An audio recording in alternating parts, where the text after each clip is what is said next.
Hello. കുറഞ്ഞ സമയം കൊണ്ട് കുറേ കാര്യങ്ങൾ ചെയ്യുന്നതിന് പകരം കുറേ സമയം കൊണ്ട് കുറഞ്ഞ കാര്യങ്ങൾ ചെയ്യുന്നതാണ് ഏറ്റവും നല്ലത്. പറയാൻ കാരണമൊന്നുമില്ല, ആദ്യത്തെ ബാച്ചിലെ എല്ലാ മീനുകളും നഷ്ടപ്പെട്ടു. നമുക്ക് വേറൊന്നുമല്ല, വെള്ളം മാറ്റാനോ ഫിൽറ്റർ വെക്കാനോ സമയം കിട്ടുന്നില്ല. അതിൽ തന്നെ ബാക്കിയായത് ഈ കാണുന്ന കുറച്ച് ഗോൾഡ് ഫിഷും അതുപോലെ തന്നെ ഒരു ഓസ്കാറുമാണ് കേട്ടോ. ഓസ്കാർ പക്ഷേങ്കിൽ ഇത്ര ദിവസം കൊണ്ട് നല്ല സൈസായിട്ടുണ്ട്. ഫിഷ് ടാങ്കിന് ബാക്കിയായിട്ടുള്ളത് ഗപ്പികളാണ്. നല്ല ബിഗ് ഗിയറാണ് എല്ലാം ഉണ്ടായിരുന്നത്. കുറച്ച് ക്വാളിറ്റി കുറവായിരുന്നു, പക്ഷേ വെള്ളമൊക്കെ മാറ്റി വെള്ളത്തിൽ ഉപ്പൊക്കെ ഇട്ട് അത്യാവശ്യം ബ്ലൂമീതേനൊക്കെ ഒഴിച്ചെല്ലാം കഴിഞ്ഞപ്പോൾ നല്ല കളറും നല്ല ആക്റ്റീവായിട്ടുണ്ട്. അതിൽ തന്നെ ഒരു പെയർ നമുക്ക് കൊച്ചുകുട്ടികൾ തന്നിട്ടുണ്ട്.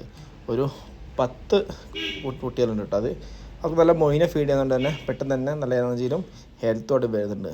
ഫാമിൻ്റെ ഓട്ടത്തിന് എന്തായാലും നമുക്ക് മീനെണ്ണം കൂട്ടണം. അതുകൊണ്ട് തന്നെ കുറച്ച് ഷ്രിമ്പിന് ഇറക്കിയിട്ടുണ്ട്.